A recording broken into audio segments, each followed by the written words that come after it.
Bismillah ar-Rahman ar-Rahim. Alhamdulillahi Rabbil Alameen. Wa sallallahu wa sallam wa barak ala nabiyyina Muhammad wa ala alihi wa sahbihi ajma'in ma ba'd. So last week we stopped on 144. Bab al-Muharramat fi nikah. The women, vice versa for the women, the men who you can't marry. Right? The women, as it says, the prohibited marriages. The marriages that are Islamically not allowed. And of course, there's two categories. I think we did the first one, right? Did we? Yeah. We finished the first one, right? How many was in the first one? Seven. Jade. But before that, what are the two categories? Permanent and temporary. Permanent? Permanent what? Forever. What do you mean permanent? Like you can never marry. A group of women you can never marry. Therefore, the women can never marry those men, right? Okay. And the second group? On condition. Right. On condition. Like it's not forever, it's temporary. I don't know that like okay. It's temporary. Meaning what? What does that mean if it's temporary? Under a certain condition or on a certain point. Until a certain point. Something gotta happen. You picking at it, but that's not clear though. The first group is a group of women you can never marry, ever. Yes. It goes to your mother. No. What's the second group? Oh, second. Yeah. Help them out, sisters. I know one of the sisters was here last week.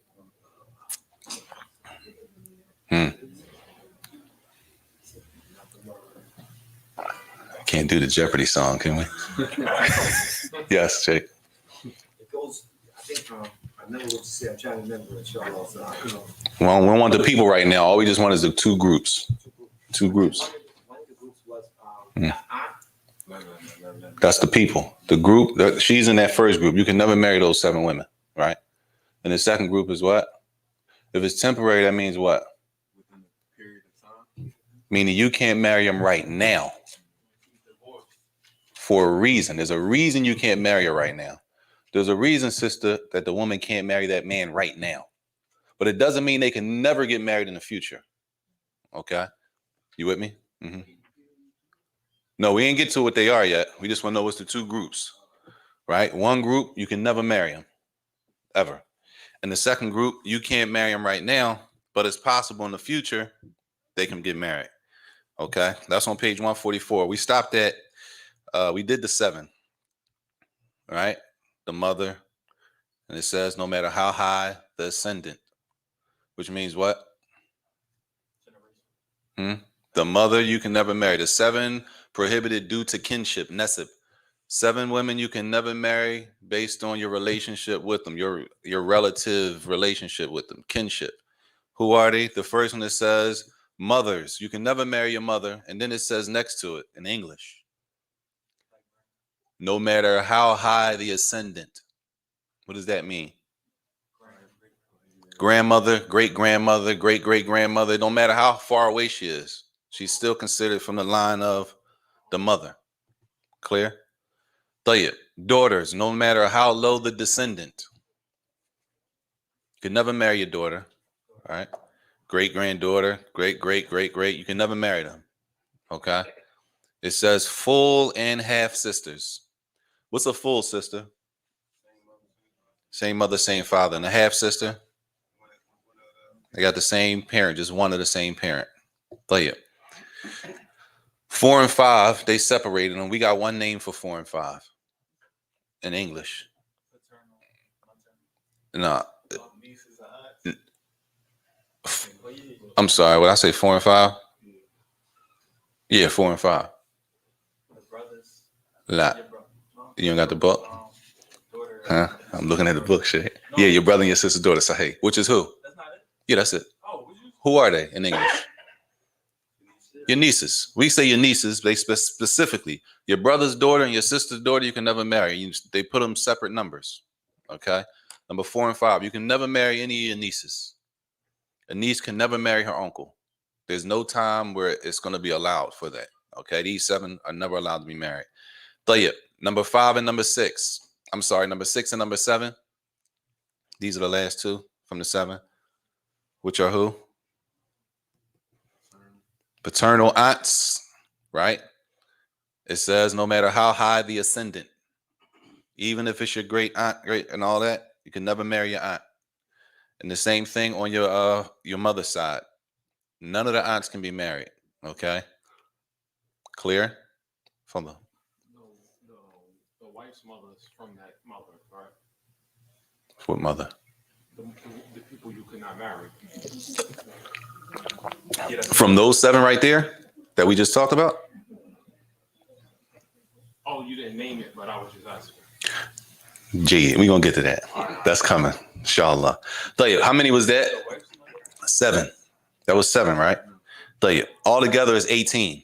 It's 18 that can never be married. You got to know them 7 because the next 7 are the same 7. Everybody clear? Clear, sisters? That was 7. It's another 7 that's the same 7. That's 14. The next 7 are those same exact people, right? This is section B. Oh, yeah, it's written there, section B. All right, so pay attention. You see it says permanently forbidden marriages. These people you can never marry. It breaks down into 3 sections. All right, A, B, and C, as it's in the book. Those first people, those are your relatives. You can never marry them.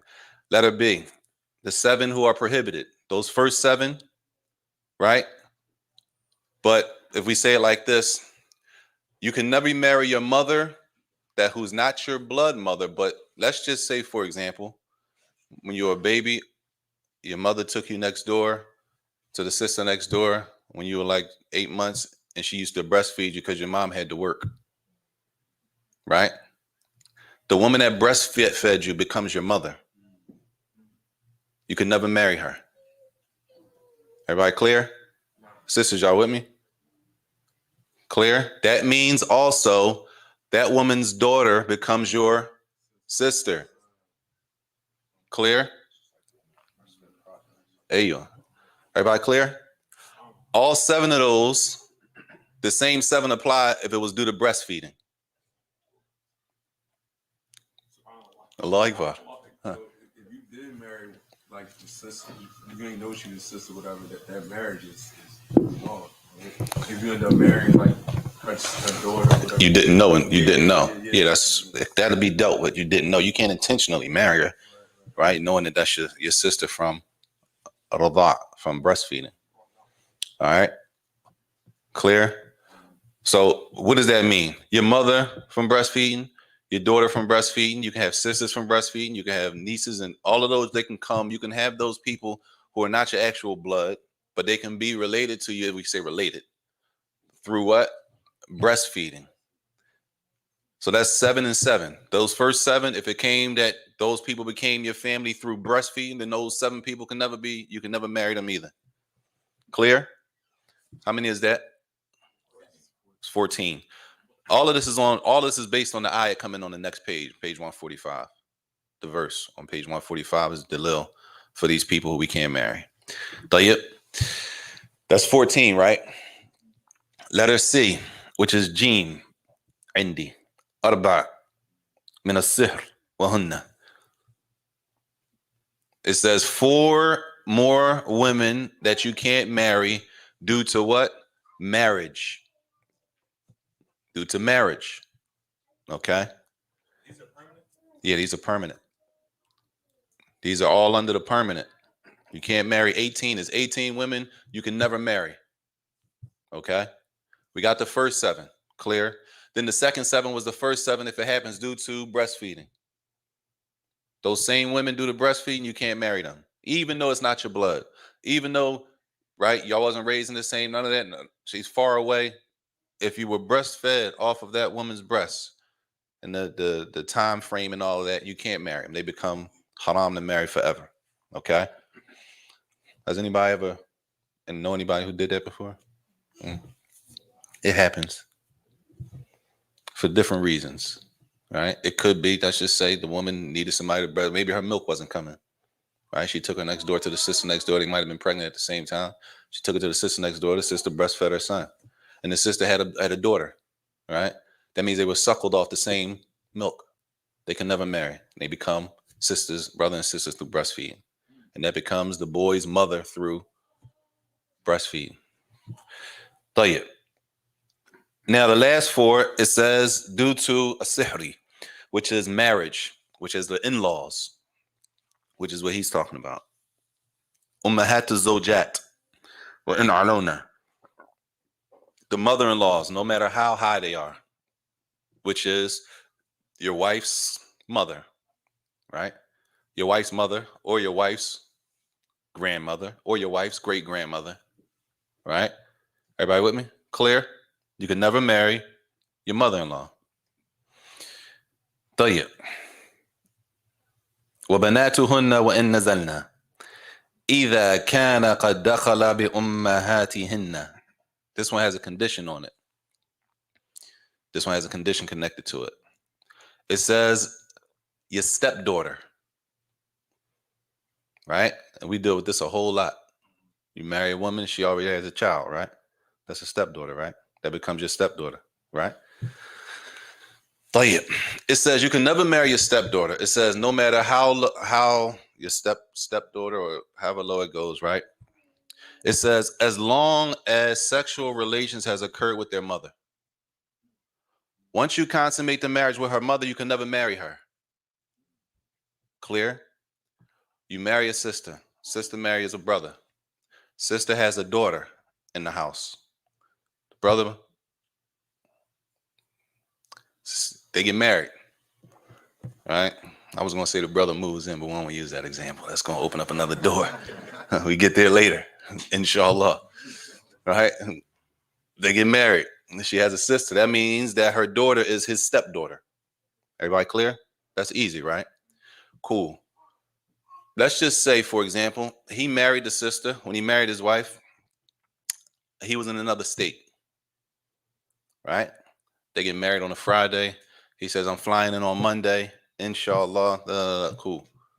Something happens. He ends up divorcing her. He ends up divorcing his wife. And his wife had who? She had a daughter. Right? The stepdaughter. According to this, is it possible he can marry her daughter? Huh? Why? Exactly. He never consummated. Clear? The stepdaughter becomes prohibited forever. Can never marry her once the husband consummates with her mother. Clear? Once he consummates with the mother and they have sex, that's it. Can never marry her daughter now. Everybody clear? That's what that means. طيب. The next one. It says, وَزَوْجَاتُ الْآبَاءِ وَإِنْ عَلَوْنَا. The wives of the fathers, which is who? Who is the your father's wife is who? You who? It's your stepmother. Yeah, that's how. Your father. I'll get you. No, Sheikh, I'm with you. It's the same way like that in inheritance and irth, mirath. It's very, because we don't talk like that. Your father's wife. That's my step. You know what I'm saying? طيب. Because we already spoke about your mother. Of course, it's not your mother because we already spoke about your mother. She's the first one that they mentioned, one of the 7, right? Now we're talking about your father's wife, not your mother, right? So your father marries another woman. He has 2 wives. Allah yahfadhu. His second wife has a mother, right? This is who we're talking about. We're not talking about your actual mother because we already mentioned your mother. Our mothers are the first one. Number 1, that's our mothers. So now our father's wives here, The wives of your fathers, no matter how high the ascendant, right? The wife of your father, her grandmother, her mother, or her mother, her grandmother, and up. Clear? Everybody clear? طيب. This is the last one of the four. It says the wives of the sons. Who are these people? Your daughter-in-law. Your daughter-in-laws. It says no matter how low the ascendant, right? زوجات الأبناء وإن نزلنا من نسب أو رضاع. It says the daughter-in-laws can never be married, no matter how low the descendant, whether through lineage or breastfeeding. If you have a daughter-in-law through breastfeeding, you can't marry her either. Now, some of us might say, well, we don't, maybe right now, right? Maybe until now, it might not be something popular. But just because something is not popular here doesn't mean the rest of the Muslim world is not going on, right? And just because it's not popular here right now doesn't mean in a couple of years it won't be popular here. So either way, because something is not popular in front of us now, does not mean, number one, it doesn't mean because we don't know about it. It doesn't mean Islam didn't speak about it. And number two, it doesn't mean that it won't one day become a need in our society or something like that. All right, Tayyib, those are the 18. Those are the 18 women we can never marry. Clear? Anybody got all 18? You wanna read them back? Mothers, daughters, full and half sisters, sisters' daughters, brothers' daughters, paternal and maternal aunts. How many is that? Question, was that accurate? MashaAllah. Sisters, was that accurate? Sit louder, sisters. Was that accurate? Naam? Everybody agrees that was accurate? Man. Y'all serious? Wait, say it again? Say it again. Read it again, Sheikh. Read it again. Mothers, Yes, from the daughters, daughters. full and half sisters, Tayyib. sisters' daughters, Tayyib. brothers' daughters, Jayyid. paternal and maternal aunts. Jayyid. Sahih? Sisters, y'all with that? All I'm saying, go to the mother. Ho. Huh? Sisters agree? That's my fault. Nah. We only went to 7. For 7, everybody agrees? Mother is high. Hey, you are. You got to be, wording is everything. Yeah. So all you said was a mother, so you can marry her grandmothers? Grandmothers can be married? You didn't mention them. Granddaughters can be married? No, but it has to be mentioned. You got to specify, right? You got to be specific. If we left it like that, mothers, well, it didn't mention grandmothers. So Muslims can marry their grandmothers? You didn't say mother. You understand what I'm saying? That's why it says mothers, no matter how high the ascendant. Grandmother, great-grandmother, great-great, right? Daughters, no matter how low the descendant. Daughter, granddaughter, great-great-granddaughter, all of those are off limits. Never, right? That's being specific, right? If you just said it like that to somebody, immediately, probably would say, well, what about the grandma? You can marry your grandma? Oh, no, forgot to mention that. Oh, all right. What about the granddaughter? Oh, no, I forgot to mention that too. Got to be in there. That's specific, right? Outside of that, it's a little, you leave questions, right? So you keep going. That was 7, right? The maternal aunt, the paternal and maternal aunts, no matter how high the ascendant, right? None of the aunts can be married on either side, the mother side or the father side. So you keep going. Those 7 again, right? Right, the same 7. With the specifications. Right, with the specifications. The mother-in-law. Breastfeed. No, oh yeah. Shit, go. Yeah. Hey, sit down to look at. Yeah, those 7 those same 7 women. If we're related due to breastfeeding, they become haram. You got everything real specific. All right. That's 14. The last 4. The mother-in-law, no matter how high the descendant. Right. So that means the mother-in-law, your wife's mother, your wife's grandmother, your wife's great-grandmother, all of them are off limits forever. The stepdaughter, Mm-hmm. no matter how low the descendant. Mm-hmm. The wives of the father. What I missed. Huh? You missed something. As long as they didn't as long as he once he consummated the marriage with the mother, the daughter becomes off limit forever. That's important. Because like the example, it's possible people do a lot of stuff now, y'all.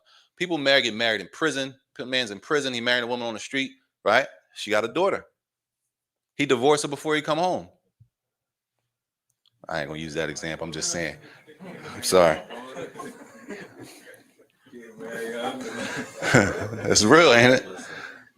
I don't know if they know, but brother find out that the daughter is a little more his speed, will say, and he wants to marry the daughter.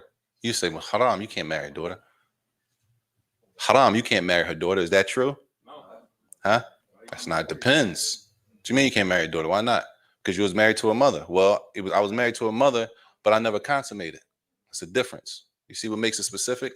And this is why issues just like this right here, a lot of times, I'm going to say this, a lot of times people call or they text the masjid with questions like this. It's too deep to be texting back and forth. You know what I'm saying? It's not it's not a text message type of situation. You understand? It takes more question and answer. Then a lot of times you ask them a question, well, I don't really know. Well, how can you right now with the information we have, how can we answer this question? You say a man is married to a woman. Somebody came to you and they asked you the question. They say a brother was married to a sister, but he wanted to marry her daughter. It's not his daughter. He wanted to marry her daughter. Can he do that? What do you say? We need more deep. It depends. It depends on what? They say, well, what you need? What you mean depends? Did the husband do what? Did the husband consummate the marriage with her mother? This is what they say. I don't know. Now what? I don't know. It's really that simple. I can't answer. I can't go no further because the hukum depends on what happened. So I got to stop there. I don't know. I could find out. We'll find out, inshallah. If you could find out, it'd be a lot, we can go somewhere. Other than that, it's a dead end. Tayyib. That was 6. How many was that? 12? I'm sorry, that was 16, right? Tayyib. What's the last two? The wives of the father, how go the descendants. The wives of the father, your stepmothers. Okay. And your who? Stepdaughters. Your stepmother, your step grandmother, and right? All of them. Mm-hmm. And the stepdaughters, no matter how low, whether it's through breastfeeding or just straight like Jayed. Tayyib. Clear? Those 18 we can never marry. Right? We're not talking about the exception, y'all. If somebody makes a mistake, they didn't know that was their family member. We're not talking about none of that. We're talking about generally a person knows this is this person. Yeah, we was breastfed from the same sister, but that was years ago. No, not Islam. No matter how many years ago it was. We was breastfed, but then I moved. It doesn't make a difference. It says, well, asl fi hadha, in the dalil, it says, the ruling is based on the words of Allah. That ayat, hurrimat alaykum ummahatukum wa banatukum. That verse on page 145, and you should use this. You should take this and use this as an exercise. It's 18 women mentioned on that page. We should go through the verse and find them. Mark them off. The second group, they say, or before we go to the second group, the second dalil. وقوله صلى الله عليه وسلم, the hadith of the Prophet صلى الله عليه وسلم, يحرم من الرضاء ما يحرم من النسب أو من الولادة. It says the prohibition, they are prohibited to marry based on whatever is haram due to lineage, due to that being your family member. Those women that are haram because we related, the mother, the aunts and them, they're also haram through breastfeeding. That's the hadith. It's on the top of page 146. Whatever is forbidden by breastfeeding is also forbidden by lineage and birth. Whatever, those women that come through birth, mother, grandmother, right? Okay, if it's through breastfeeding, it's the same thing. So those are the two dalil. That dalil is based on, or the section of breastfeeding is based on that hadith at the top of page 146. The second group of women, or the second group, as we said, of the women that cannot be married, one group is permanent. This group here, it says ila al-amad, temporary forbidden marriages. It's a reason you can't marry her right now, today. It's a reason, sister, you can't marry him today, right now, in the current situation. It doesn't mean y'all can never get married. But right now, like things are, right now when we're looking at you, y'all can't get married. Clear? Allahu Akbar. Tayyib. It says, فَمِنْهُنَّ قَوْلُهُ صلى الله عليه وسلم لا يجمع بين المرأة وأمتها ولا بين المرأة وخالتها متفق عليه. The first one, the Prophet صلى الله عليه وسلم said, based on this hadith, a person should neither marry a woman and her paternal aunt nor a woman and her maternal aunt simultaneously at the same time. A man should never marry at the same time a woman and her aunt at the same time. You can't marry the sister and then her aunt at the same time. Either aunt, the maternal or the paternal. Her aunt from her mother's side, you can't, no, well, this is her aunt from her father's side. It doesn't make a difference. All right.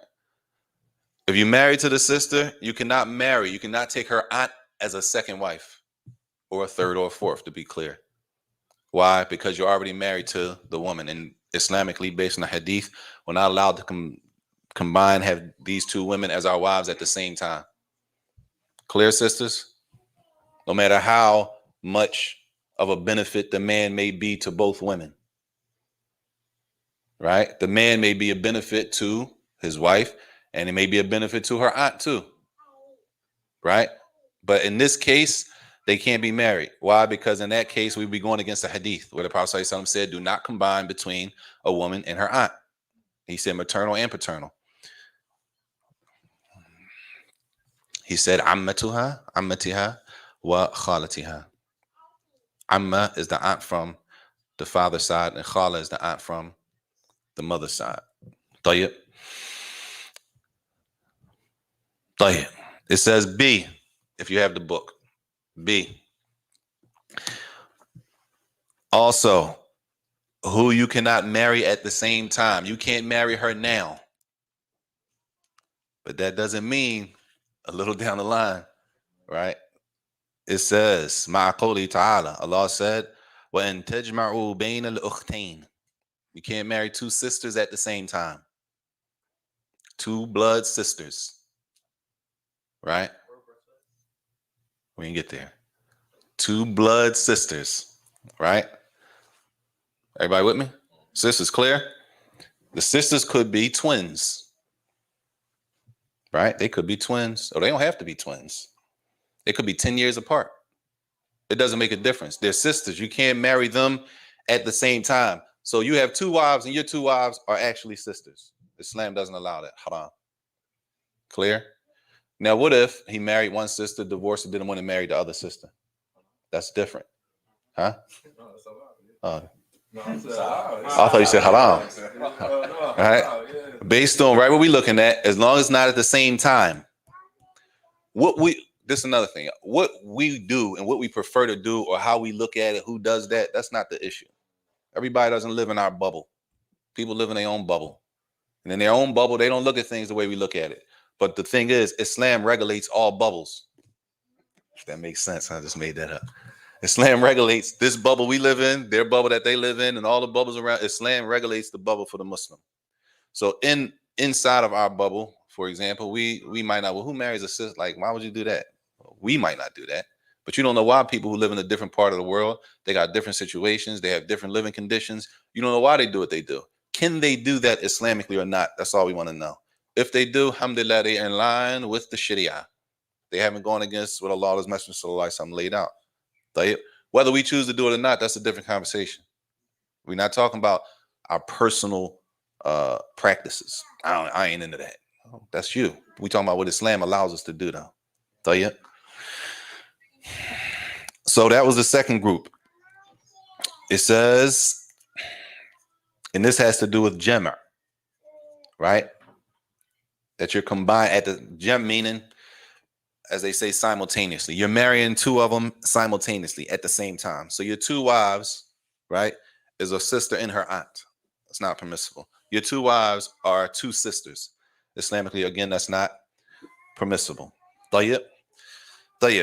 He says after that, وَلَا يَجُوزُ لِلْحُرِّ أَنْ يَجْمَعَ أَكْثَرَ مِنْ أَرْبَعٍ. It's not allowed for a man to marry more than how many? 4 wives.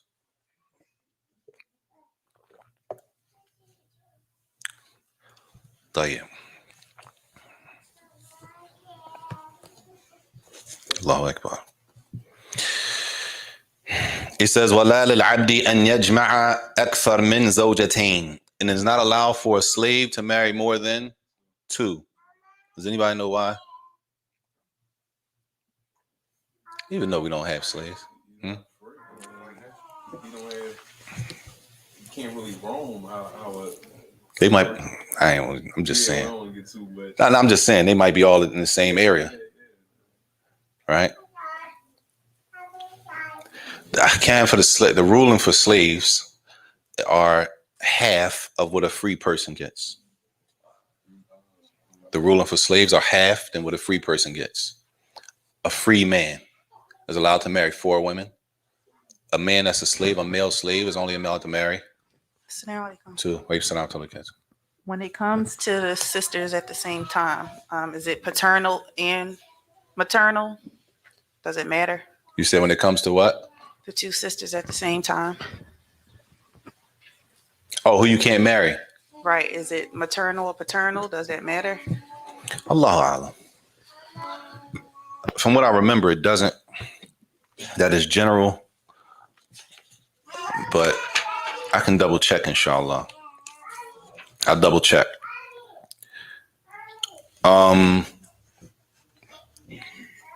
Another question? Follow. What defines a person as a slave? What you mean? A slave, like a real slave, real slavery. What you mean? What defines a person? Like if I say, No, we're not talking about like mental slavery. No, we talking about people like literally, like owned. jobs. People are owned. Yeah, like slavery was. It was slavery. Slavery is real, right? It wasn't just in Africa. It was all over the world, right? Slavery happened everywhere, all over the world, right? People were owned. Huh? Yeah, the real slavery, when people are owned and sold, right? You can own a person and you can sell them, right? And there's more going to come up connected to that. There's more going to come up connected to that.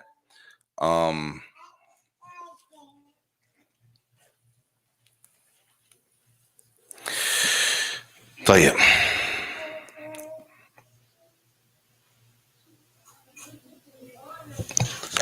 تفضل. Does a man become a mahram for the women he can't marry? What you mean? Like for the mother-in-law, right? Can't marry the mother-in-law. Do you become a mahram for those women and her, for lesser or greater, that you can marry? Do you become a mahram for them? The women you can't marry, like her mother-in-law. Yeah. Do you become a mahram for her? Your mother-in-law, your wife's mother. Your wife's mother. Right. You can't marry. Right. That's a good question. Do you become her mahram? Allah. Mahram meaning y'all could travel together. She can. You could be alone with her. Allah. That's a good question. I forgot to look that up. That's my bad, y'all. That's a good question. Remind me. Because like you marry a sister, she has daughters. Right. Of age. And that happens a lot. Right. So now it's like, okay, can you be alone with them? That's my bad, y'all. That's a good issue that we got to deal with. We got to deal with that. I apologize. I ain't looked that up. And I don't know, man. Allah. But we got to do that next week before we move on. Don't forget to remind me, though, because I'll forget. طيب, after that.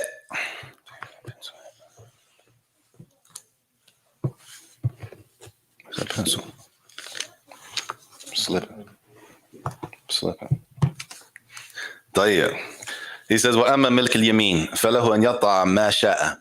If a man has, it says milk yamin. Let me see how they translated that. It said 2 sisters is not permissible. Free men to have more than 4 hours. As for a man who has female slaves, then he can have sexual relations with as many of them as are under his possession. If he owns, that's why slavery is important. Like he owns them, all of them. He owns them. That's what I understand. Slavery means a person owns another person. Even though there's rules connected to how to treat slaves and all that kind of stuff, it's a real thing that happened. They used to translate as like concubines, I think, in the old. Like there are no slaves now, brothers, to be saying that you own the system, so you could. It doesn't exist now. She tells brother, sister, if he tells you that, run for the hills. Yeah. Question, like, maids wouldn't fall under that category. A maid is a Like pig. I'm saying, Muslim lands, they have like women maids and stuff like that. Mhm. I'm saying that wouldn't fall under. Like, They don't own them. They work for them. Because in a Muslim country, they have maids. Right? Like here, most people don't have maids, but you go to some place, maids are like, that's like normal. That's the norm. Right? A person comes from another country and they work for them and they get paid a salary. Right? They don't own them. They're allowed to be covered in front of them and all of that. They're not a mahram for them and none of that. But they're maids, exactly what we're saying. A maid is not a slave. A maid is not property. Yes. Can she be a nanny? Teach children? What you mean, can she be? Like nanny. Like, say like, you want to bring a Muslim woman in this country. Mm-hmm. Then she's an older woman. Mm. If she knows Arabic, the Quran and everything. She could come to your household and be a nanny. To Right. teach children. No problem. Ain't no problem with that. But she's not a slave, though. She's not going to fall under the rule of being a slave where a man could, you know what I'm saying, see her not covered. We don't have slaves or concubines. Mm. So if I marry a woman we divorce, her mother is still off something special. In marriage. Huh? A mom. Ho. What section is she under? That's what you got to follow. Forget asking me. Not like that, but after you learn those sections, you apply the person you talk about to the section first. You with me? That's all you got to do. That's the benefit of learning this. So that you don't need me. I give you the tool and then you could not like go off all on your own, but you have a better idea. Okay, before you ask me, did you apply that to the sections? Because you might apply it to the sections and it might be clear. You don't need to ask the question unless you just want to double check. No, did you apply it to the sections yet? You got to apply it to the sections first. Once you apply it to the sections, then you double check.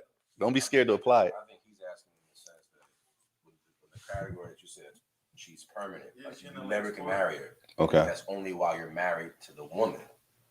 What, Like you no. divorce her. What section is she in? Right. But that's Huh? what he's saying. She's in the last four? Okay, where is she?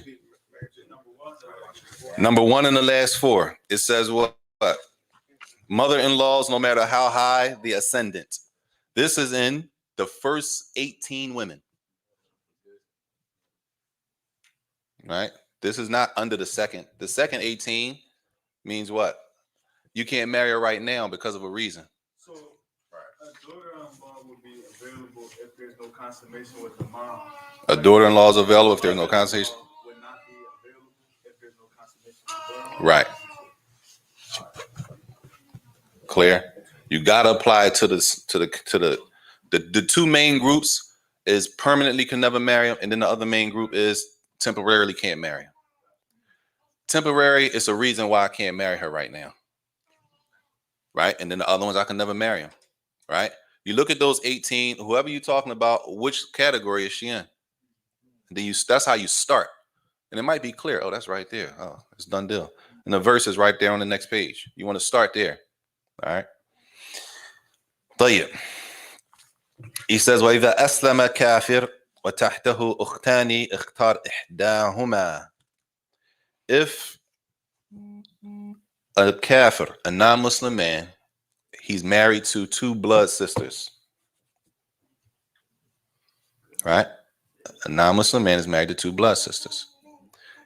He becomes Muslim. He accepts Islam. He takes Shahada. Right? He's a Muslim now. Is a Muslim allowed to be married to two blood sisters? No. So what does he do? It says, اختار إحداهما. He has to choose one to remain married to. He cannot remain married to two sisters like that as a Muslim. Huh? Immediately. The hukam becomes, nah, he don't have to take Shahada. They're saying he married to two women. Let's just say they live where they live at. Yeah, the world is big, y'all. Where they live at, that's what they do. It ain't no problem with them. Right? I ain't gonna say that. He married the two sisters. He becomes a Muslim. He takes Shahada. And he married the two sisters. All we worry about is this. Islamically, he can't remain remarried to them two sisters. He has to choose one. And the other one he divorces. Clear? طيب. It says أو عنده أكثر من أربع زوجات اختار أربعا وفارق البواقي. Or he's not Muslim and he had like 10 wives, 20 wives, 30 wives, however many they do where he is, right? He takes shahada. What's the most he can have is what? 4. He chooses 4 and the rest, he divorces the rest of them are, okay? Clear? He's bound to the same rules. It could be. Maybe he's just like the leader of the country. He has money. He can afford it. He's the leader. He's this, he's that. He has, not to say he can't afford 40 wives. Doesn't matter if he can afford 40. Islam, a man can only have, the limit is 4. If he had 10, he has to divorce 6 of them. He has to choose 4 and the rest, he has to divorce them. Clear? Yes. Like a place like what's going on like in Yemen, right? Mm. And you know, the Sunnah 4 wives from the Revelation. But do it upon condition, do it change of spoils of war, right hand possession? What? Like it's like for instance, there's wars going on in the world in Muslim lands, and do the conditions change after 4? What does that mean? Meaning, like, do they? Because I was reading something that person could take right hand possession in the midst of like jihad. Okay. You can't marry. What do you No, say? I'm saying right hand possession. He has 4, and he's taking possession because it's men are dying off, and he's taking care of the woman. Sheikh, don't worry about that right now. All right. I mean, it's like, I'm not saying it's not important. I'm just saying right now, today, we're going to skip that. Inshallah. Because it's probably going to come back. A lot of stuff coming back, though. A lot of times I want to go into it because it's going to come back again. And if it's out of its place, I mean, I got to do too much to bring it all full circle. So sometimes I like to leave it until we get to it, inshallah. طيب. It says, وَتَحْرُمُ الْمُحْرِمَةِ حَتَّى تَحِلْ مِنْ إِحْرَامِهَا. These are more women that can't be married. A woman that is in the state of ihram. A woman that is in the state of ihram. Do we know what ihram is? What is ihram? She's Hajj. طيب. God, you can't do that, man. Come on, Sheikh. You taking his hand? I mean, ihram could be umrah too. Damn. Umrah, Hajj, what else? You asked him what is ihram? That's what I asked. I said, what is ihram? Is it when they're in the state of making tawaf? Like, once I'm asking. Like, No, how you can't ask? I'm asking. You can't ask. Sisters, help them out because they fumbling. Huh?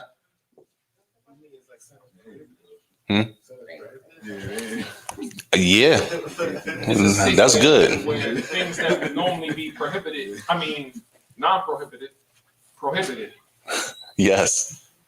Like Things that would usually be halal are now haram. Ihram. Ihram is not Hajj.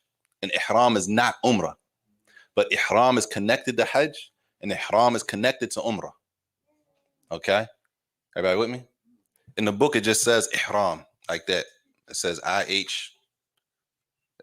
IHRAM until she exits from it. So ihram, if you go make Umrah, right? When you start the Umrah doesn't start until you get in ihram. Ihram is the niyyah to make Umrah.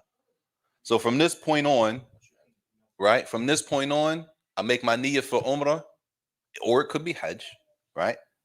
I make my niyyah for Umrah or Hajj, and from this point now, some things that I was able to do was halal, I can't do anymore. Like cut my hair, trim my fingernails, right? Marry a woman, right? Get married.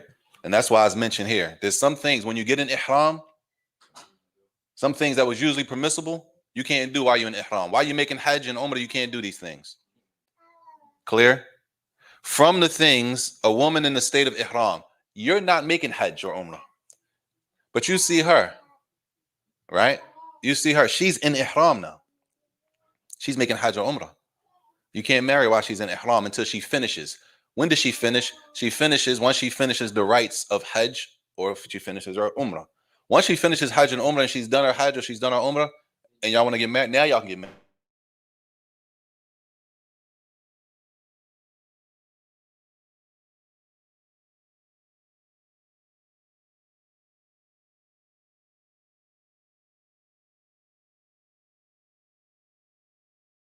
My intentions is right now, and then I don't do it until a week from now. That time frame is I'm still off limits. MashaAllah. Dang. Well, you got, That's a good one. you said for the yeah. No doubt. Let me be specific because that's a good question.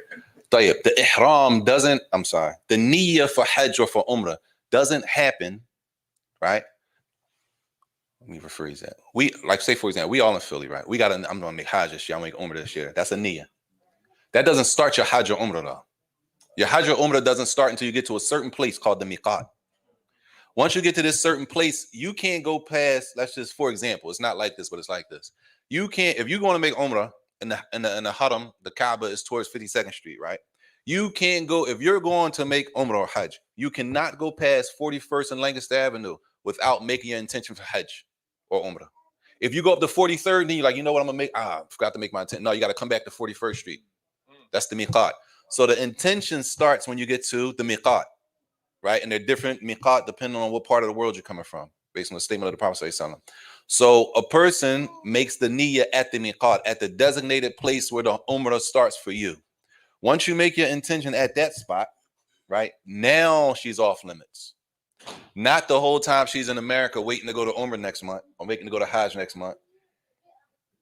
Everybody clear? That was a good question. MashaAllah. Clear, sisters? طيب. So that's the first one. The second one, والمعتدة من الغير حتى يبلغ الكتاب أجله. It says the divorced woman cannot be married. من الغير. Another man cannot marry the woman that is in her. It says al-mu'tadda. She's in her what? She's in her idda. A woman's in idda. A man divorces a woman. She's in her waiting period. I think we spoke about this before, didn't we? You can't come and marry her while she's in her waiting period until her idda is finished. Until her idda is finished. That's number 2 at the bottom. A woman in her idda waiting period who has been divorced by another man until she completes it. We're not talking about the man who divorced her. Another man comes. We're not talking about her actual husband that divorced her. Clear? We're talking about another man comes and he wants to marry the sister. طيب. Number 3, وَالزَّانِيَةُ عَلَى الزَّانِي وَغَيْرِهِ حَتَّى تَتُوبَ. It says, the adulteress for an adulterer. If she repents, then she may marry someone else.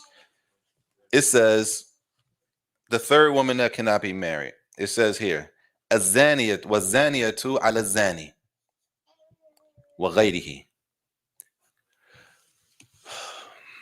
Who is the adulteress? What does this mean, the adulteress? The one who marries and he commits zina. What does that mean? Well, he Sexual interracial has with another opposite sex while you're married. Yeah. Say it again. Having sexual Time out. relations with the opposite Sisters, what's an adulteress? Adulteress. Somebody got to answer this because the sisters.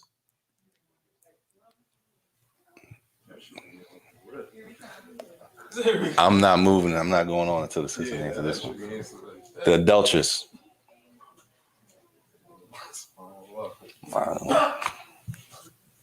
Might know, might need to be shot at. Don't be shy. This is ilm.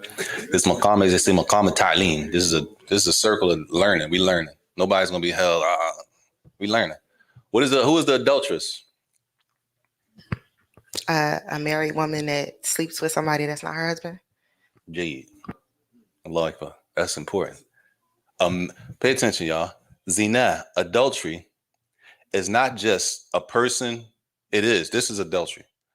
A man or a woman is not married and they have sex with somebody. That's zina. Zina is also that a man or a woman, right? They were married. Go Because you know how adultery to us is like a man is married or a woman is married and she has sex outside of with her husband or his wife, right? Okay. But it could be that the man or woman, they were married. As long as a person was married previously, even if they divorce now and they're not married at all and they go have sex outside of marriage, it's still adultery Islamically. Clear? Once you were married, anything after that, any sex outside of marriage, once you've been married, is adultery. Islamically. Clear? Is that clear, sisters? A person gets married and then they get divorced. Once they're divorced, if they commit zina, if they have sex without being married after that, that's considered adultery Islamically. All right? Yes. Okay, so And that goes for the man and the woman. the adulterer and the fornicator are different, right? Meaning the fornicator, he was never married or whatever. He won't get the same punishment as Right, that's a different situation. The person that was never married is a little different. All right, so my question is, they said until they repent, but my thing is, if you're an adulterer, under the law, like if it's known you did that, you're to be stoned to death, you know, placed under punishment. So how would they say until she repents, but that is her Toba and his Toba, yes? Right. So I'm saying, how would they get married? You get what I'm saying? How would they get married if they committed adultery? Say until she repents. Meaning to say, like, if she repents, she could be married. But my thing is, if it's known that she did that, she's going to be placed under the capital punishment. Yes? Yeah, generally. What if the ruler didn't carry out the punishment? Right? They still live. But let's use the lesser example. A person was never married, right? Sex outside of marriage, adultery, right? Fornication. It still carries a punishment, right? Now, the zani cannot marry. It says what it says is make sure we understand what the author is saying first before we get into any issues. The zani, the one who committed adultery, cannot marry the man that committed adultery or anybody else. Does everybody understand what it says? Huh? Pay attention. It says the adulteress is for an adulterer. That's what it says in English. But here it says وَزَانِيَ عَلَى زَانِي. It says وَتَحْرُمُ الزَّانِي عَلَى الزَّانِي وَغَيْرِهِ. She can't, basically it's saying she can't marry anybody, not even the man who was a zani, who was committing adultery, until she repents, until she makes Toba. Clear? I don't know why it's translated like that though. The adulteress is for an adulterer, and that's Is that in the that's an issue there. translation? What'd you say? Yeah, the Noble Quran. What? That translation in the parentheses. It's for an adulterer? Yeah. I mean, it's an issue. That's an issue, y'all. And then the ulama differ on like how you know she made Toba. That's an issue. That's an issue. But wouldn't it be how would you know if they even did it? Yeah. No. All of that. That's a whole thing by itself, but let's just say the adulteress is not for, basically she can't marry anybody until she makes Toba. All right, well, how we know when she made Toba? And this is a point, I'm gonna read this because this shows that there's some wording in here that we need to pay attention to. It says, اختلف كيف تعرف توبتها. The ulama differ. How do we know if she repented to Allah or not, if she made Toba? So this is what they say. It says, فقال بعضهم. Some of them say, أن تراود فتمتنع. That somebody is sent to like tempt her to commit zina. This is what, right? It says كأن يأتيها واحد من أهل العفاف في خلوتها ويراودها. It says so that if somebody comes, like somebody that's not a zani, somebody that's not a fornicator, they come in private. This is the example. They come in private and tempt her. And if she falls, if she refuses to do it, then we know she made Toba. That's the example they give. Clear? Like a test, yeah. How that sound? Yeah, it's risky. How you gonna put somebody who's not known to be a zani? This is an example that some of the ulama use. Somebody's using you're gonna put somebody in a situation alone. They say alone with her to test her. He could be tested himself. Exactly, and that's why it says after that, walakin as-sahih. Walakin. I'm sorry. Wait, sit down. A sister want to know. Hold, let me say this before you ask the question, sister. Don't put the mic down. Let me say this because I got to make this clear. That's not correct to do, and that's the point.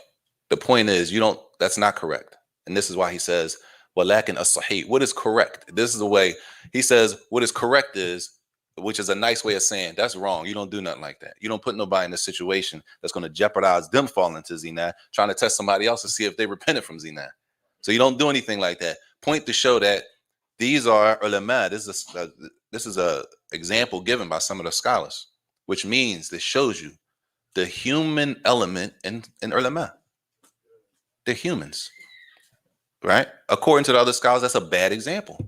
Not because I said it, because the other scholars say you don't put nobody in jeopardy, and it goes against what Islam teaches. You don't put a man in private with a woman who's not his wife. And you tell the man when he goes in private with her to test her to see if she'll. That goes against Islam generally, so that example is not accepted. Yes, sis, I'm sorry. So that my question kind of piggybacks off that statement. So if there's a man and a woman married and he steps outside his marriage,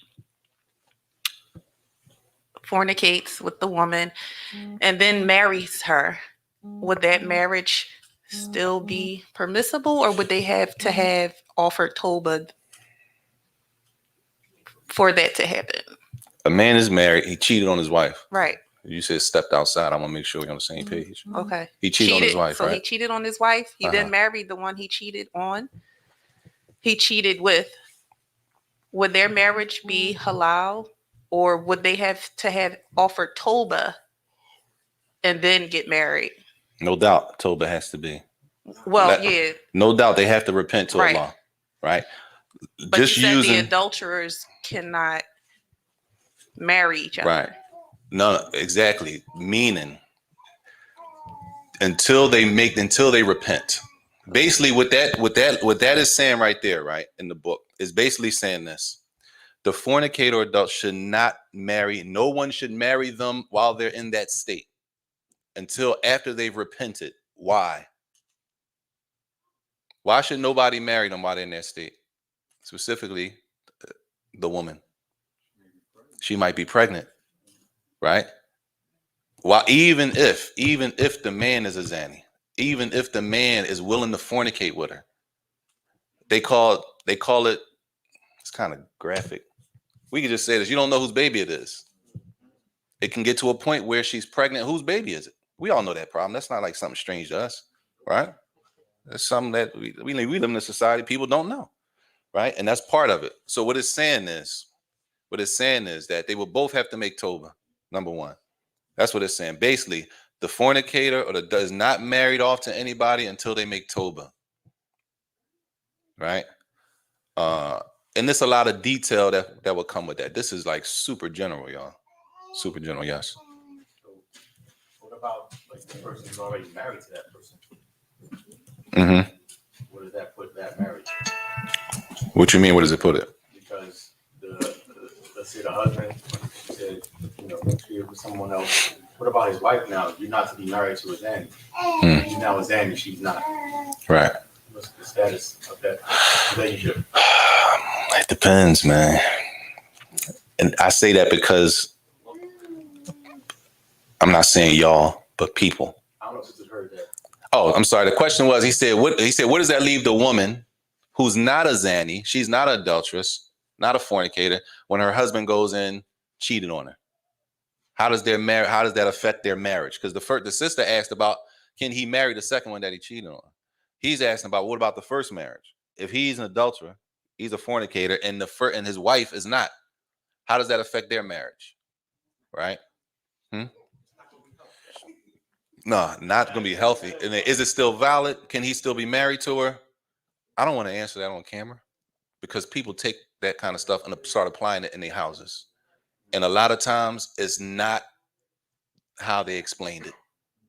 A lot of them, just being honest with you, I would probably say like 90% of the time and up, it's not how the person explained it to me the first time when everybody's in the room.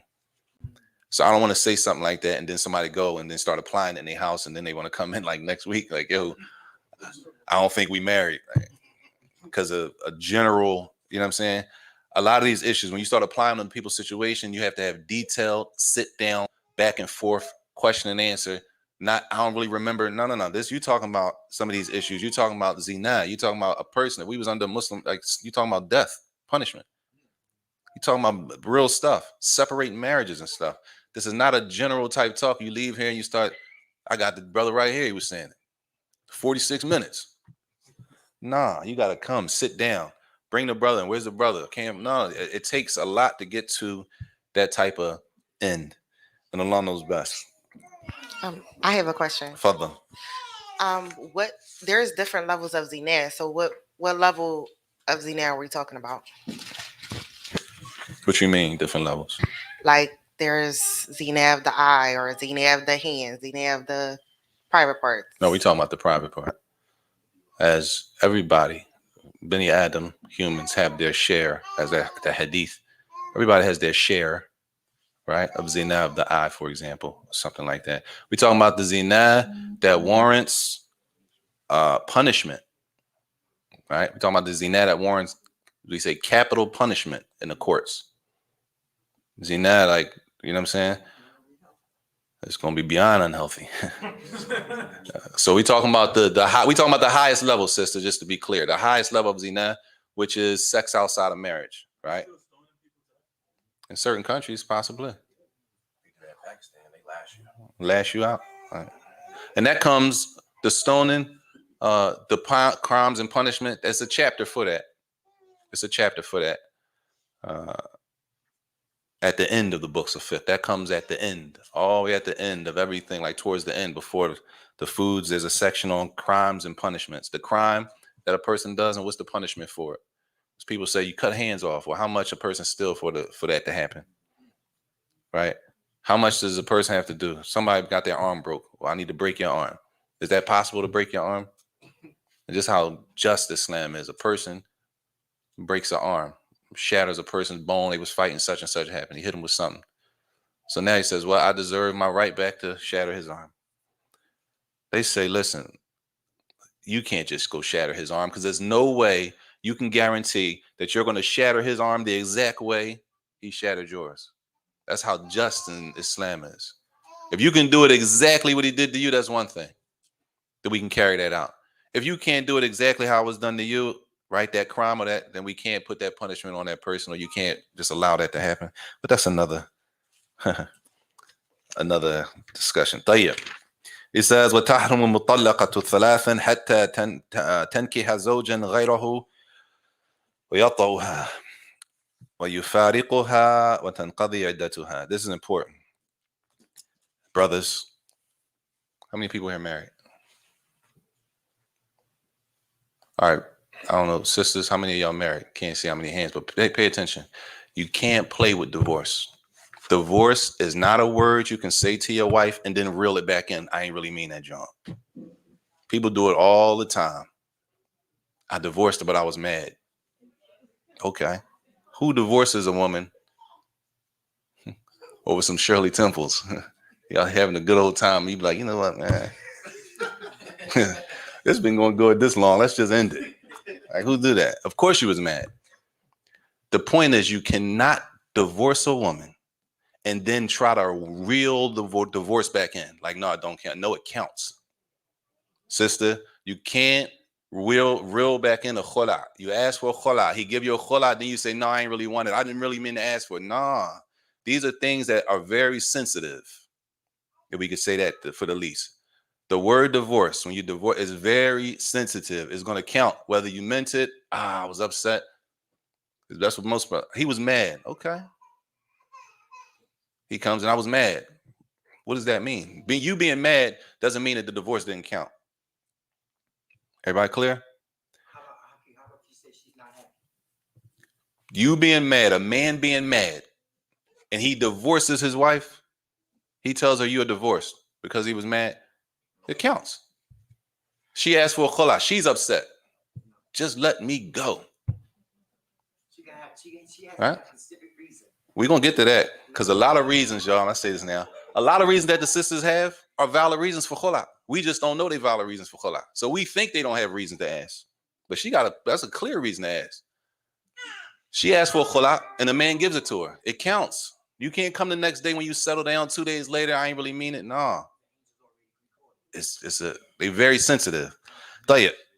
The woman, he says, you cannot marry a woman. The man divorced his wife 3 times.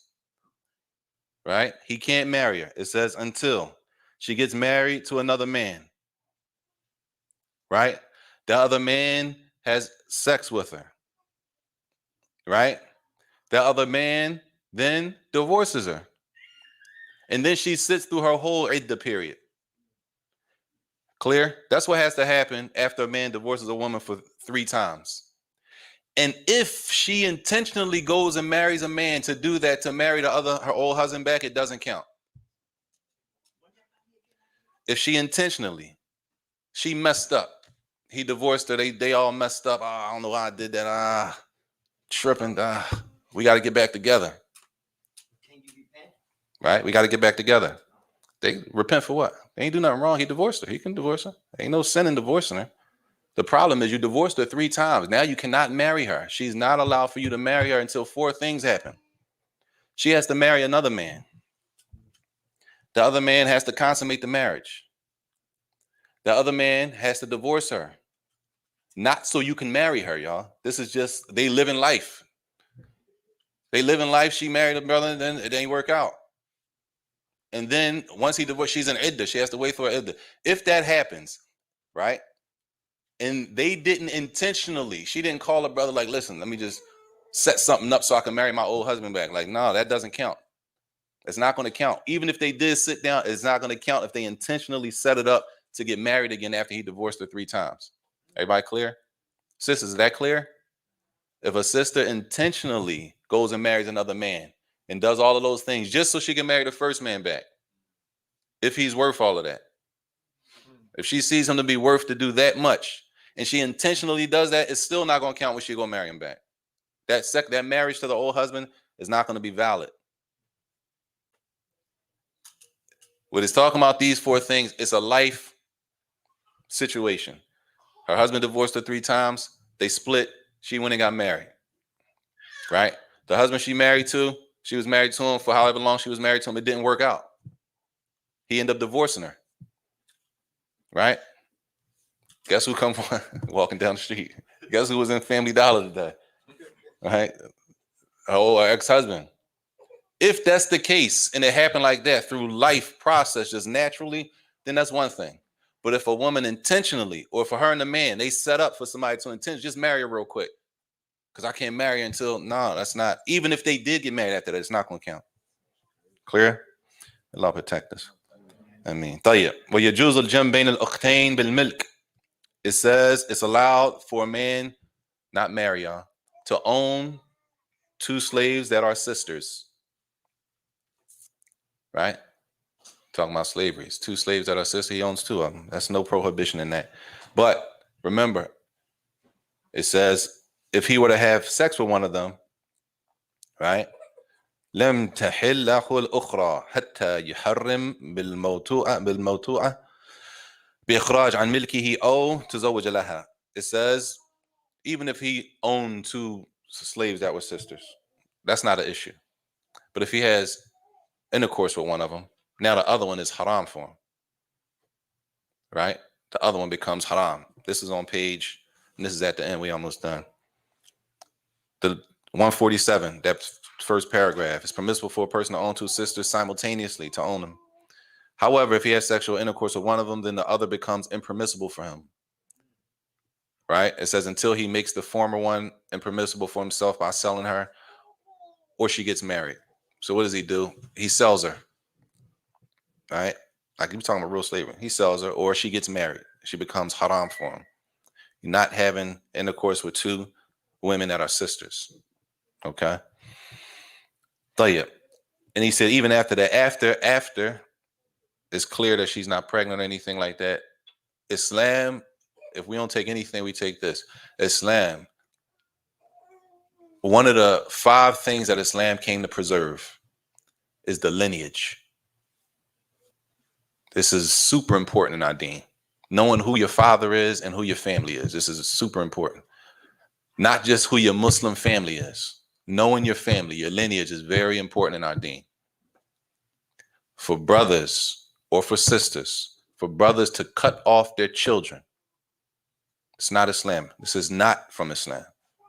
We should not think we're not going to be held accountable before Allah. For sisters to intentionally, because her and the father don't get along, prevent the father from seeing and having a relationship with the kids. We should not think that we're not going to be asked about this on the day of judgment. This is cutting the ties of kinship, as we say. Cutting family off is not from our deen. Even if they're not Muslim, y'all. Because we have a family not Muslim, they ain't Muslim. None of them Muslim. So you cut all of them off. That's not from our deen. It's not allowed. Islam came to protect the lineage, the nasab. Tayyib. And all of this has to do with not combining, not marrying a zani, the person who committed all that, so that what? We know whose child is who. She has to sit in the waiting period. She has to go through her iddah. Why? To make sure she's not pregnant before she goes on and gets married again. She might get divorced, come out of her iddah, and marry somebody else. You have to make sure that people know who their fathers are. Who's the father? That's part of preserving our deen, preserving the lineage. Right? We sloppy. Like, not we getting sloppy. We sloppy. We'll marry somebody, divorce them. She pregnant. Oh, I ain't know she was pregnant.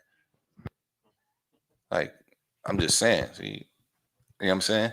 It's sloppy. And then we don't really see the effect until 10 years later, 15 years later, when the kids start growing. And then they come back to slap us. طيب. It says, وَالرَّضَاعُ الَّذِي يُحَرِّمُ مَا كَانَ قَبْلَ الْفِطَامِ. And this is the last couple points. The breastfeeding that makes a boy and a girl, an infant, the 2 infants, what makes them brother and sister through breastfeeding? It says, مَا كَانَ قَبْلَ الْفِطَامِ. This is the breastfeeding that occurs when they are infants. How old specifically, y'all? Before 2 years old. Only the breastfeeding that occurs in the first 2 years only. Meaning, if she breastfed the boy and the girl, and they was both 3, it doesn't count. Yeah, maybe not here. Because it doesn't happen here doesn't mean it doesn't happen. And it's mentioned like that because it happens, right? The breastfeeding that is affected is the breastfeeding that happens under the age of 2.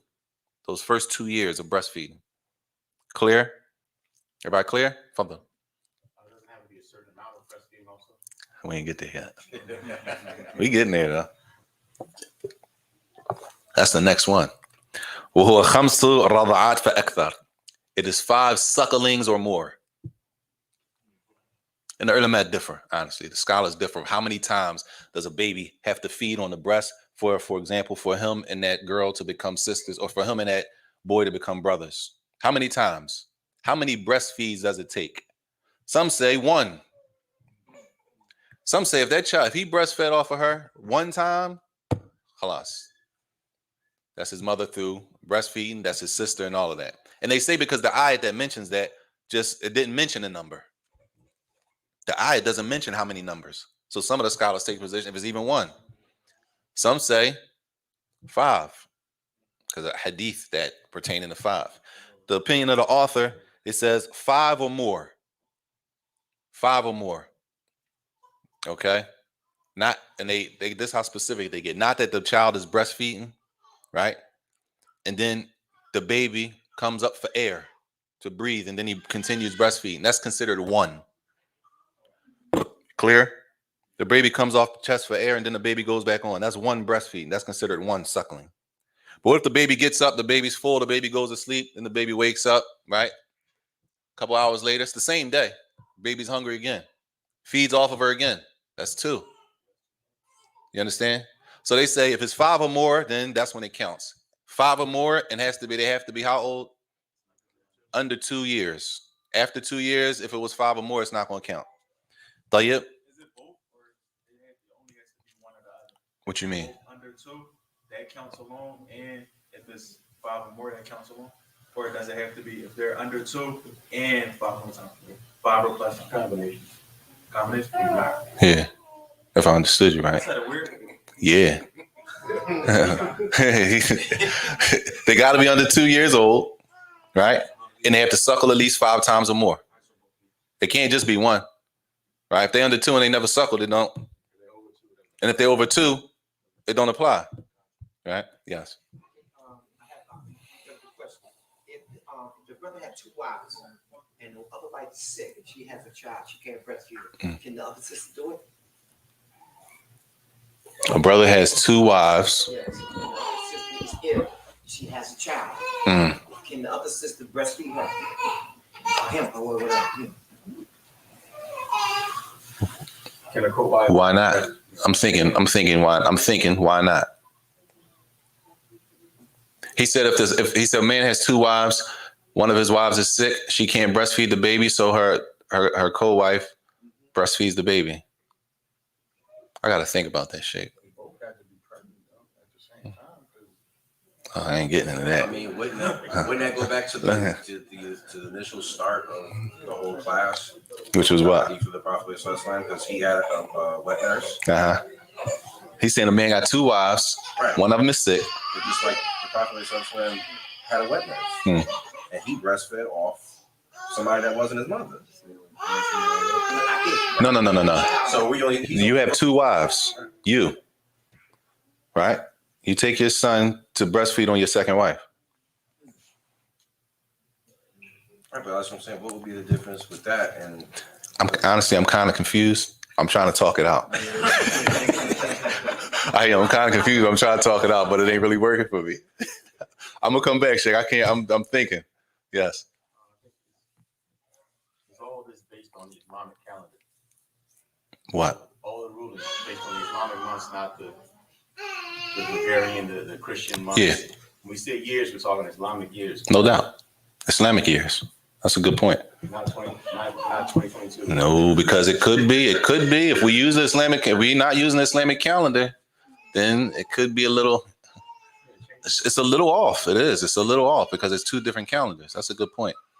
I thought you were relating it to something else, but that's good. All of our rules are connected to the Islamic calendar, y'all. 2 years on the Islamic calendar. So now what? Hey, sit down. I have 2 questions. My sister want to know if the suckling father marries off the daughter, or would the biological father be first in command? The suckling father.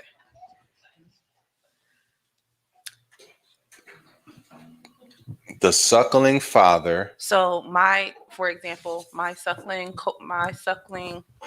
child's mother, their dad, or my husband's dad, or my husband, who would be able to marry off the Whose daughter is it? But the man has a daughter, right? But his daughter was breastfed by other than his wife, right? It would be my suckling child's. Basically, a man had a daughter, right? This is his Right. daughter, but his wife was not able to breastfeed his daughter for some reason, right? Or I just wanted to have a suckling child. So Fine. Right. That means another woman breastfed his child. Right. That's still his right. He's the wali. It's his daughter. That's his the wali. Breastfeeding doesn't remove wilayah from the father. Is that clear? No. Breastfeeding does not remove the guardianship from the father. That's still his daughter. Because his wife didn't breastfeed, it doesn't mean he's no longer the wali of his daughter. Okay? Okay. And the second question is, a sister wants a divorce and the husband will not give it to her, but she also cannot give the dowry back. But she wants out and he won't let her go because she can't afford the dowry. Whoa. he covered that. He did? So this we should know, y'all. There's no way to lock a person in a marriage.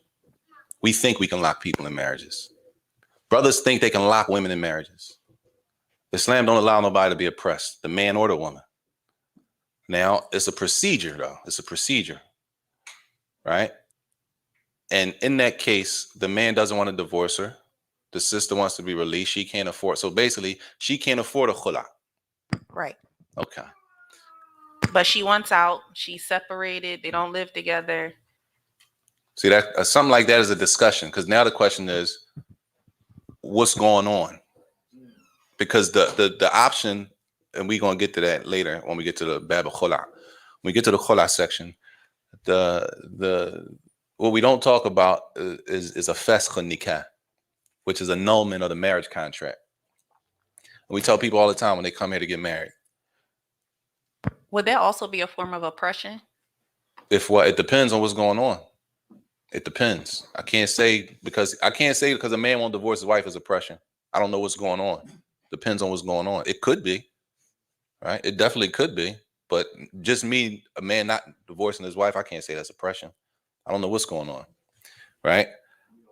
Until the people come and have a discussion. What's going on? And she says, well, this happened, he's doing this, that, and the third, and he still won't divorce her, then that's the situation. Tayyib, a fasakh nikah is the annulment of the contract where the man or the opposite party doesn't have to agree to the marriage ending. And we're going to end with this. Inshallah. Huh? No, we're going to end with this. So basically what happens is, and we always had this conversation when people come here to get married. We tell them, the sisters when they come and the brothers when they come, it's nothing personal. We tell them every time, this has nothing to do with like personal. I know the brothers come in there personally. It has nothing to do with nothing personal.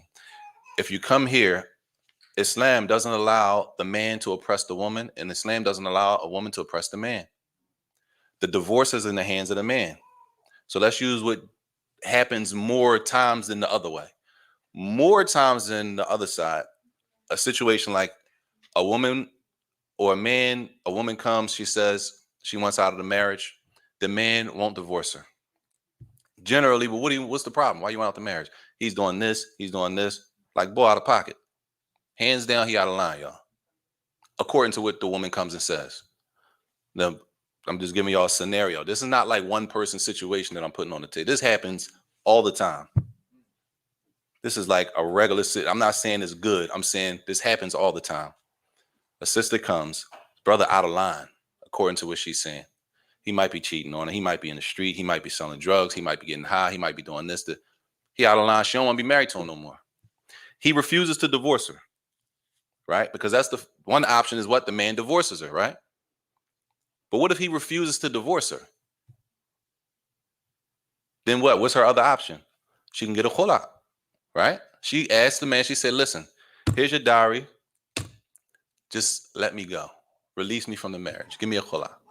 She says, I begged him for a khula. He won't give me a khula. So what's supposed to happen from there, y'all?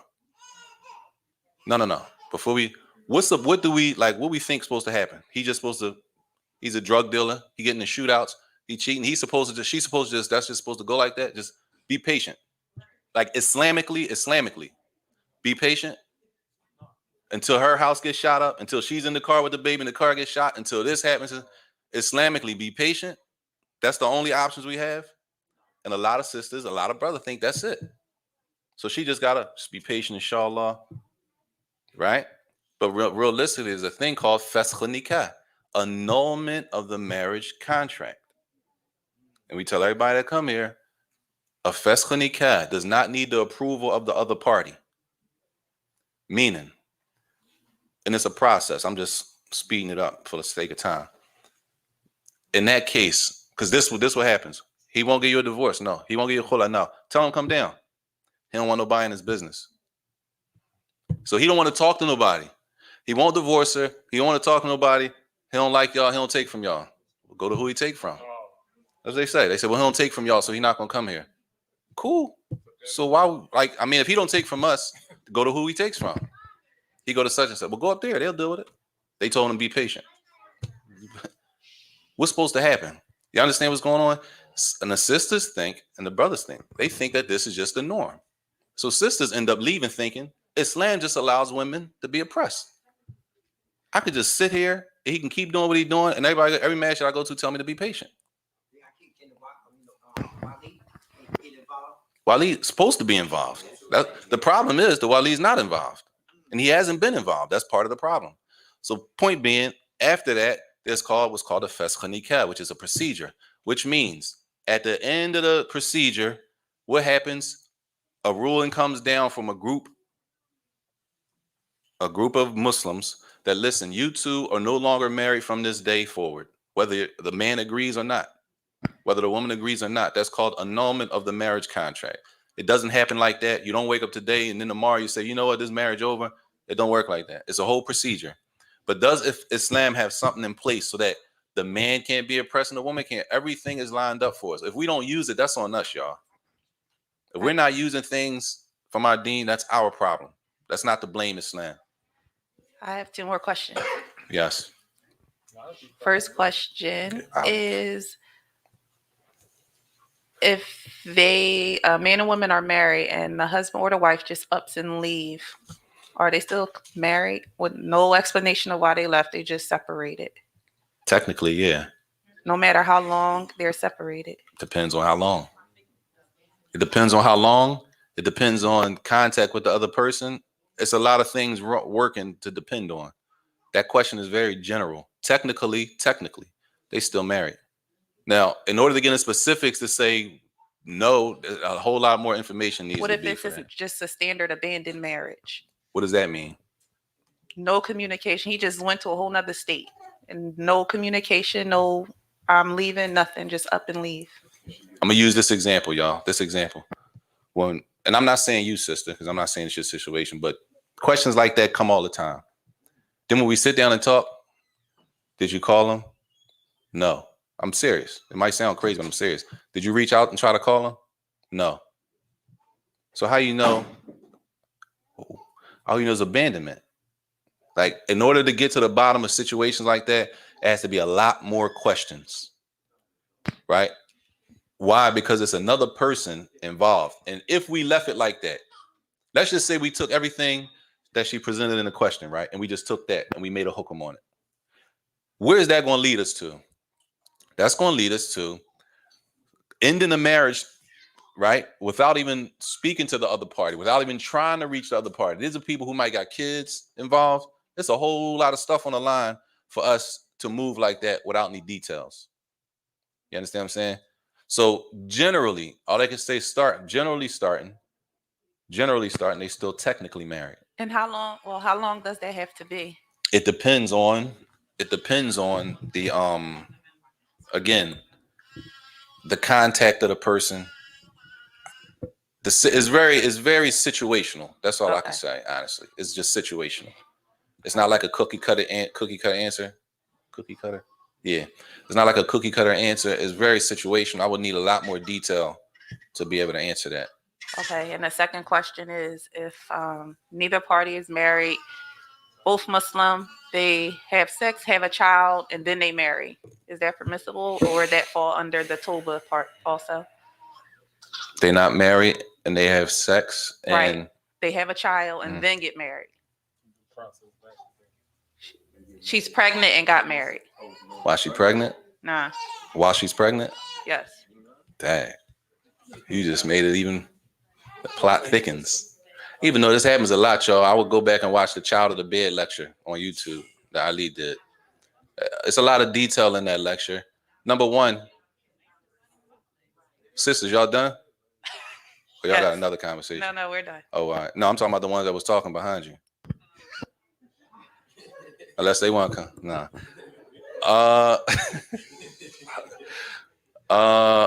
This happens a lot. A man, a woman, and we need to be careful, y'all, because we got kids. She said 2 people commit zina. This is the problem we have, y'all. We'll have people not married, have a child, and then we'll have a akika for them. We'll have a what's the name? A baby shower and celebrate 2 people who just had a baby out of zina. No blame on the child, but we'll come together and celebrate somebody having a baby out of zina. And if you don't celebrate with them, they mad at you.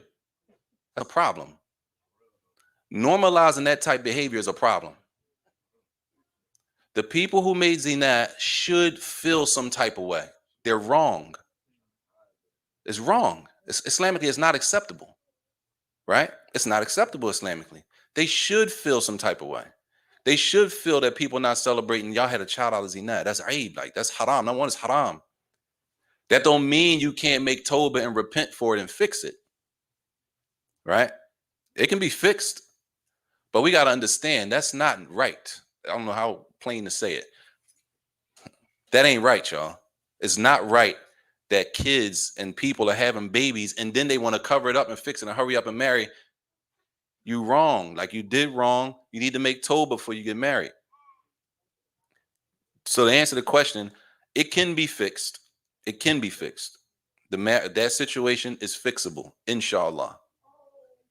How to do it, that's a detail that I would need a lot more information before I can just give a detailed answer connected to it, though.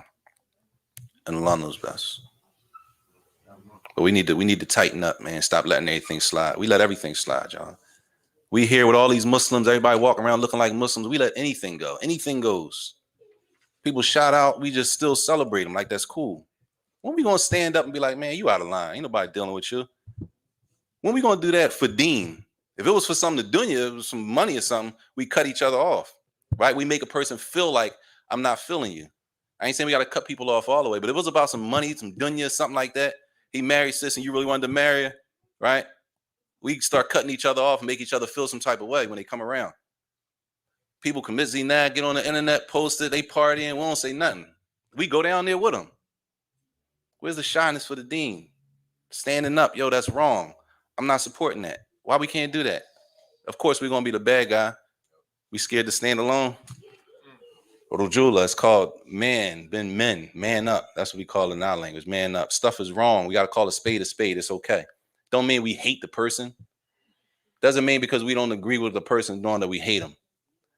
But Islam has rules and regulations. We're supposed to be jealous as Muslims when somebody violates the rules of Allah. Right? People got their holidays coming up. We go crazy because they celebrating their holidays. We go crazy because they're violating the limits that Allah set and worshiping other than Allah. But then when people do other things, we don't have no problem with it. We let it slide. We might even give them a position.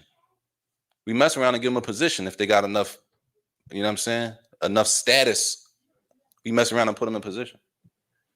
Can a woman or man put a staple in a marriage contract that's something that the law has made permissible? We ain't get there yet. But we getting there next week. Inshallah. And the question that is being asked is like in regards to polygamy. Right? Sister's like, oh, I don't want to be no wife. And she puts it in a marriage I see contract. someone who take me on. Can the marriage contract be revised to now, okay, now she's okay. She wants to indulge. We're going to get there next week, inshallah, because that's the next section.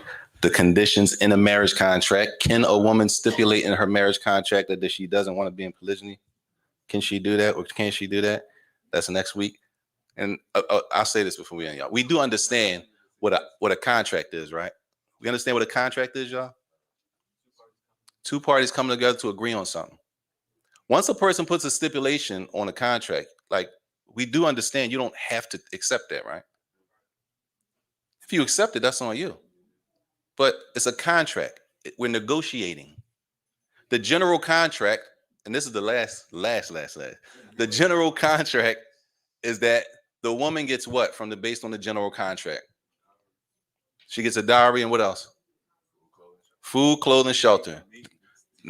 Maintenance. We're going to get to that because no, sisters. We're going to get to that. Inshallah. Bi-idhnillahi ta'ala. We're going to definitely get to that. So when you marry a woman, you're agreeing to that, giving her a dowry, and you're agreeing to providing her with food, clothing, and shelter. That's what you agreed to by marrying her. That's what we agreed to. That's what she's expecting because that's what you agreed to. Therefore, when we don't do that, she got a problem. Right? Right, sisters? All right. Sisters got to understand, what do y'all agree to when you marry a man? Hello? Yo, come on, y'all tripping. Yo. They're ready to go home? We ain't going home till we get this one. What do the sisters...